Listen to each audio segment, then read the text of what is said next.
Aujourd'hui, je voudrais poursuivre la réflexion commencée dans le premier audio. La dernière fois, nous avons parlé d'un élément fondamental. La plupart des gens observent les événements et très peu observent les conditions qui rendent ces événements possibles. Et lorsque l'on commence à regarder les conditions plutôt que les conséquences, quelque chose devient rapidement visible.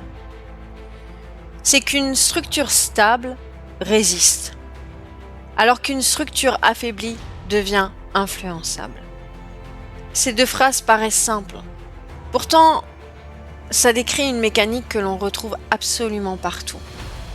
On la retrouve au niveau de l'organisation des pays, des entreprises, des familles, dans les groupes, mais aussi chez les êtres humains.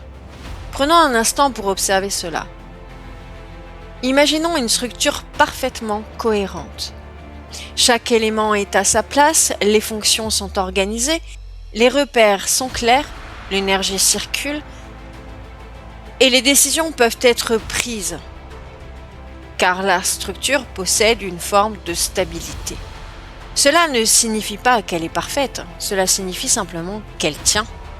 Or, une structure qui tient possède une caractéristique particulière. Elle n'a pas besoin que quelqu'un pense à sa place. Elle n'a pas besoin qu'on lui dise en permanence ce qu'elle doit croire.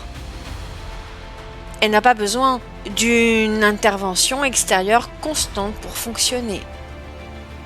Elle conserve une capacité d'observation, une capacité de discernement, une capacité d'ajustement. Maintenant, observons l'inverse. Que faut-il faire pour rendre une structure influençable ? La réponse est étonnamment simple. Il faut diminuer sa capacité de tenue.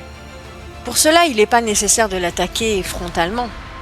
Bien souvent, il suffit de créer des perturbations permanentes, de la confusion, des contradictions, des tensions, des incertitudes, des divisions. Et peu à peu, l'énergie de la structure n'est plus utilisée pour fonctionner, elle est utilisée pour survivre. Et lorsqu'une structure entre dans un mode de survie, quelque chose change. Elle cesse progressivement d'observer, elle commence à réagir. Toute son attention se déplace vers la gestion immédiate des perturbations. À ce stade, elle devient beaucoup plus facile à orienter. Pourquoi ? Parce qu'elle ne dispose plus de suffisamment de stabilité pour prendre du recul. Elle ne regarde plus les mécanismes, elle regarde uniquement les urgences. Et c'est ici que se produit un phénomène extrêmement intéressant. La plupart des structures ne s'effondrent pas sous l'effet de l'attaque, elles s'effondrent sous l'effet de leur propre compensation.